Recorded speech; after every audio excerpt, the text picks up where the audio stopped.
Hello and welcome to everyone. Vladimir Vladek, the Bulgarian Kobe. We're now going to talk about the upcoming fight between Greg Hardy, Khalil Rountree Jr. It's gonna be a fun fight as it is slated for UFC 252. So, to be honest, never been a fan of Greg Hardy, but he's showing some good results. He's showing some good skills, despite he came from the sport that has nothing to do with mixed martial arts. Greg Hardy is actually a very powerful dude. You know, he's actually a very powerful dude. And looking back at his records, he scored some stoppages in his amateur career. Then he stopped Dana White's Contender Series 9 and 16, Austin Land, Tabaris Gordon at Extreme Fight Night 352.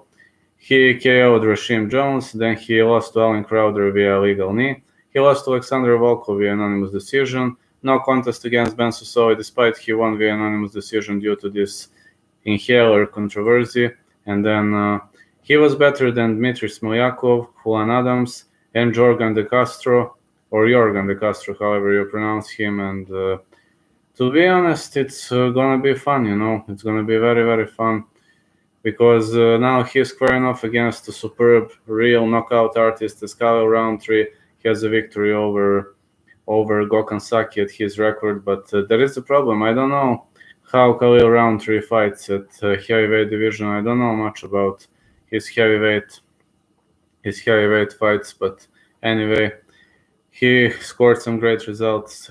RFA turning the lights out on Blake Troop and Justin Palendi. And back then, at the UFC, Khalil Rountree had ups and downs. He lost to Andrew Sanchez via unanimous decision, Tyson Pedro via rear naked choke, Johnny Walker via elbow knockout, Jan Kutalaba TKO elbows.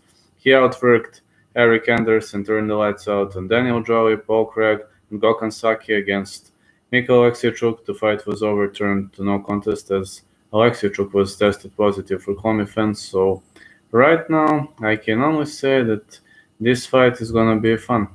It's gonna be fun as Khalil Rountree is a master striker. I can tell you that a master striker, but it would be his heavyweight debut, It would be his heavyweight debut. He enjoys dancing, listening to the music, and he is the fan of Village People. Khalil Rountree is actually a superb puncher, really fabulous knockout artist with very strong and powerful punches. On the other side, you got Greg Hardy with his great striking ability. Greg Hardy pushes forward, but he changed his fighting style during last two layouts. During last two layoffs, sorry, he really changed his fighting style and he adjusted. In totally different direction. Greg Hardy is now a very patient fighter who patiently fights against his opponent. He has good boxing. His kicking is still far from good.